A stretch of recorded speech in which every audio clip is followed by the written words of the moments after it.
World cup के इन 2 matches से पहले फ़खर ज़मान पेशावर क्यों गए? ऐसी क्या बात हुई फ़खर ज़मान के पाकिस्तान के स्क्वाड में, इंडिया में और फिर अचानक से पेशावर जाना? मतलब एक लॉजिकल सी बात है कि ऐसा क्यों हुआ? जो कि स्क्वाड का एक मजबूत तरीन खिलाड़ी था, परफॉर्मेंसेस ना होने की वजह से उसको बेंच पे बिठाया गया और फिर वो पेशावर क्यों गया? तो कुछ ना कुछ कनेक्शन जुड़ा है। फ़खर ज़मान के परफॉर्मेंसेस और फ़खर ज़मान को बाहर बिठाने से इसका ताल्लुक जुड़ा है।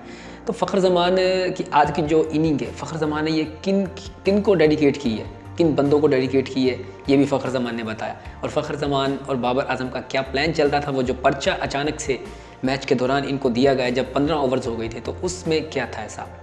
तो ये कुछ चीज़ें हैं जो मीडिया पर उभर कर सामने आ रही हैं। सबसे पहले हम बात करते हैं कि फ़खर ज़मान पेशावर क्यों गए। फ़खर ज़मान इन 2 मैचेस से पहले पेशावर होकर आए 2 दिन के लिए, और जब एंकर ने सवाल पूछा कि इसकी क्या वजह थी, तो फ़खर ज़मान ने बताया कि उसमें मैं अपनी ज़ाती तौर पर गया और वहाँ पर जिस वजह से गया वो काम करके आया। यानी कि प्रैक्टिस में फ़खर ज़मान नेट्स में बहुत ज़्यादा मुश्किल का शिकार थे और उसको पता नहीं चल रहा था कि हो क्या रहा है असल में।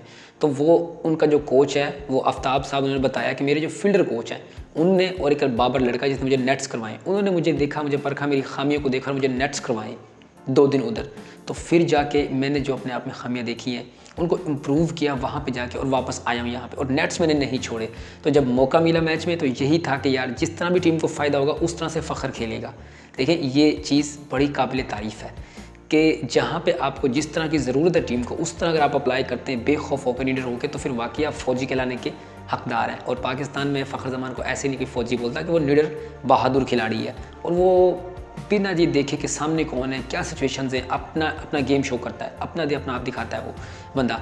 तो आज फ़खर ज़मान एक आउट होने के बावजूद भी जो अग्रेशन उसमें 2 मैचेस में नज़र आया वो आउटस्टैंडिंग है, लाजवाब है फ़खर ज़मान का। और फ़खर ज़मान देखें बाबर आज़म के साथ अच्छा भला तेज़ खेला था, फिर बाबर आया, बाबर ने उसको बताया कि सेंसिबल तरीके से खेलो, यानी कि जो बॉल मिलता है उसको मारो।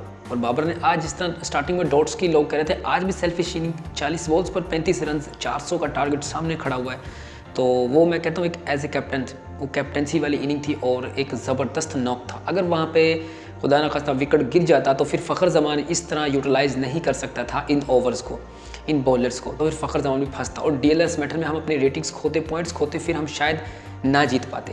तो बाबर ने बड़ी जिम्मेदाराना बैटिंग दिखाई है, और फ़खर ज़मान ने बताया कि बाबर ने मुझे थोड़ा सा हौसला दिया इस चीज़ का कि आप खेलते रहो, मैं आपको स्ट्राइक देता हूँ। और साथ साथ बाबर ने जो बॉल्स मिली हैं लूज़, उन पर हिट्स किए हैं, और जो सिंगल वे सिंगल किए।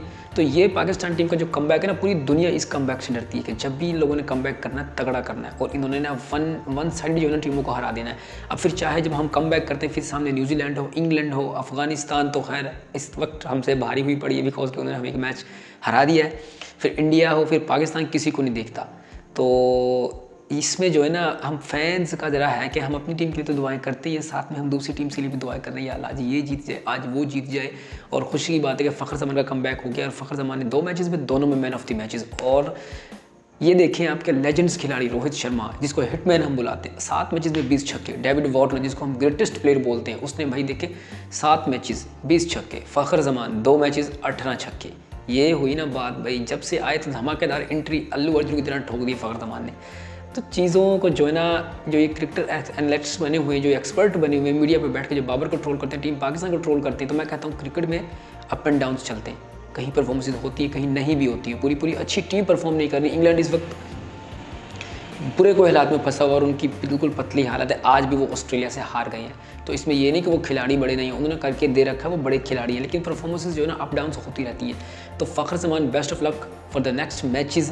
पाकिस्तान के अब जो सेमीफाइनल के चांसेस हैं ना, वो बढ़ते एक उम्मीद मुकम्मल बन चुके हैं, और अब लग रहा है कि हमें कि शायद पाकिस्तान सेमीफाइनल खेलेगा, और सेमीफाइनल के बाद अब फिर 92 वाली सिचुएशन बन रही है। फिर लोग कहते हैं अब कंपेयर कर लेते हैं हर चीज़ से, लेकिन हमें करना पड़ता है कि अब फिर पाकिस्तान वही कर रहा है कि नीचे से उठे। जिस तरह उस वक्त लग रहा था कि पाकिस्तान हार चुका है, और लेकिन पाकिस्तान नीचे से उठा और फाइनल खेला और फाइनल जीत गया। आज भी ऐसे ही लग रहा है कि अब पाकिस्तान शायद फाइनल खेलेगा, क्योंकि अब जो पाकिस्तान की वापसी हुई है ना, ये धमाकेदार हुई। अब हम रिदम में आए इन ग्राउंड्स में आके, इंडियंस ग्राउंड्स में। तो अब अगला मैच हमारा है इंग्लैंड के खिलाफ, और इंग्लैंड से दुआ है कि वो जो हारे हुए सिपाही थे वो हारे हुए रहे, वो अब चल ना जाए। अगर अब वो चले तो फिर ख्वाब चकनाचूर हो जाएंगे, और कीवीज़ अपना अगला मैच हार जाए श्रीलंका से, और हम लोग सेमीफाइनल के लिए क्वालिफाई कर जाए, इंडिया के साथ मैच फंस जाए, आए है मज़ा आ जाएगा। उस मैच का सबको बेसब्री से इंतजार है। चलें जो भी होगा, जैसा भी मैच होगा। आज का वीडियो इतना ही था, आपके साथ ये डिटेल्स थी फ़खर ज़मान को लेकर, टीम पाकिस्तान को लेकर। तो चैनल को लाइक शेयर सब्सक्राइब कमेंट्स कर लीजिएगा। मिलेंगे फिर अगले व्लॉग में, तब तक के लिए अल्लाह हाफिज़।